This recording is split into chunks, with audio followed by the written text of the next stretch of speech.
E nosso estudo de hoje está no Evangelho de Lucas, capítulo 18, versículo 41, dizendo: que queres que te faça? E ele respondeu: Senhor, que eu veja.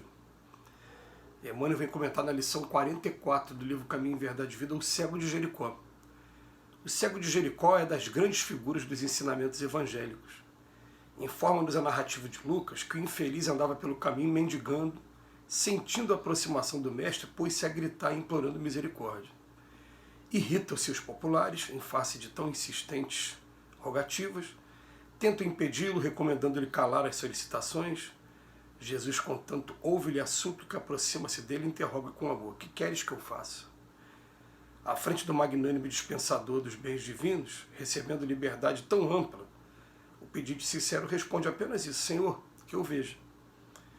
O propósito desse cego honesto e humilde deveria ser o mesmo, o nosso, em todas as circunstâncias da vida. Mergulhados na carne ou fora dela, somos às vezes esse mendigo de Jericó, esmolando as margens da estrada comum. Chama-nos a vida, o trabalho apela para nós, abençoa-nos a luz do conhecimento, mas permanecemos indecisos, sem coragem de marchar para a realização elevada que nos compete atingir.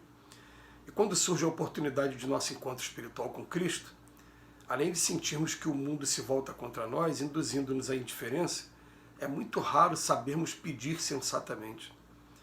Por isso mesmo, é muito valiosa a recordação do pobrezinho mencionado no versículo de Lucas, porquanto não é preciso compareçamos diante do Mestre com volumosa bagagem de rogativas. Basta lhe peçamos o dom de ver, com a exata compreensão das particularidades do caminho evolutivo. Que o Senhor, portanto, nos faça enxergar todos os fenômenos e situações, pessoas e coisas, com amor e justiça, e possuiremos o necessário à nossa alegria imortal. 2 pontos para a gente avaliar aqui dessa lição de hoje. O primeiro é pedir, que tem muita gente que não pede. E, aliás, durante muitos anos, muito tempo, até hoje, eu tenho dificuldade também nessa rogativa. As minhas orações, eu confesso que elas são muito mais agradecendo do que pedindo. A primeira é pedir. E o segundo, saber pedir. Vamos falar primeiro do pedir.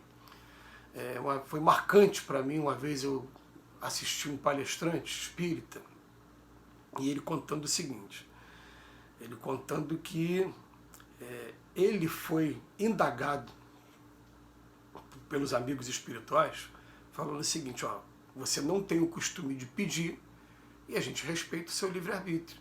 A gente fica aqui do lado acompanhando as coisas que estão acontecendo, procurando ajudar da melhor maneira. Mas você não pede. E a gente parte do princípio de que quem não pede está querendo aprender também da melhor maneira, aprender sozinho, está querendo desenvolver a sua autonomia. Mas se você aprender a pedir, souber pedir, a gente vai estar aqui o tempo todo do teu lado para te ajudar. Aquilo foi marcante porque tem hora que o calo está doendo para a gente. Tem hora que as situações da vida criam mesmo dificuldades muito grandes e a gente fica: não, eu tenho que ter força, eu tenho que...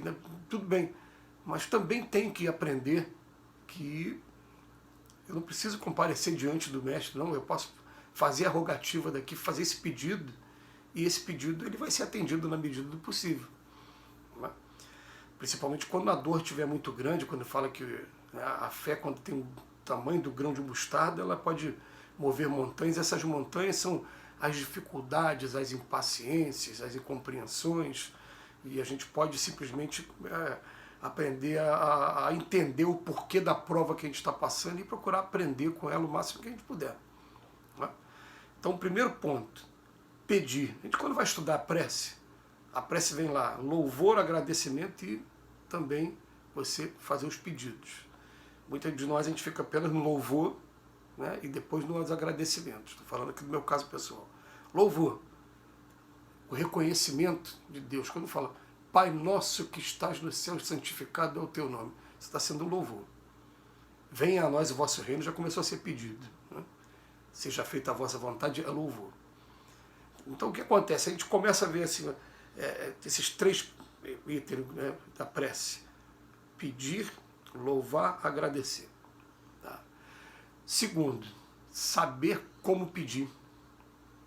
E Emmanuel faz essa observação maravilhosa na lição de hoje, que ele fala assim, ó, o cego simplesmente falou assim, ó, o que quer que eu veja?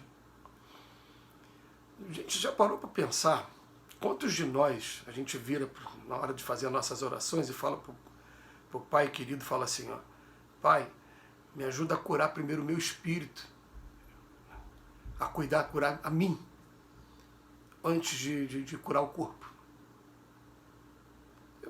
Às vezes a gente usa a palavra meu, né, esse pronome possessivo, eu sou o espírito. Né? Mas estou falando assim no sentido, né, eu quero curar a mim primeiro. Né? Então, me ajuda nesse ponto. Antes de eu querer ver qualquer coisa nos outros, que eu veja o problema em mim mesmo. Como diz o Evangelho, né? Antes de ficar olhando os ciscos nos olhos dos outros, vejo a trave nos meus olhos mesmo. Que essa doença que eu estou passando, essa dificuldade que eu estou passando, me ensinem a ser um ser humano melhor daqui para frente. A gente começa a fazer pedidos dessa maneira e as coisas vão começar a clarear, porque ó, ou a gente vai estar sendo intuído de onde está sendo o nosso maior problema, ou então, já que a gente fez o pedido, a gente, igual o magnetismo, a gente vai ser atraído a matérias, livros, postagens que digam respeito ao problema que eu estou pedindo ajuda no momento. Ah, estou tendo dificuldade enorme de perdoar. Eu vou abrir um livro de 600 páginas e a página que vai abrir vai ser perdão. Daqui a pouco alguém me manda uma postagem no WhatsApp, você vai ver, está falando de perdão também. O foco acaba voltando para esse lado. Está sendo a maneira deles atenderem o nosso pedido.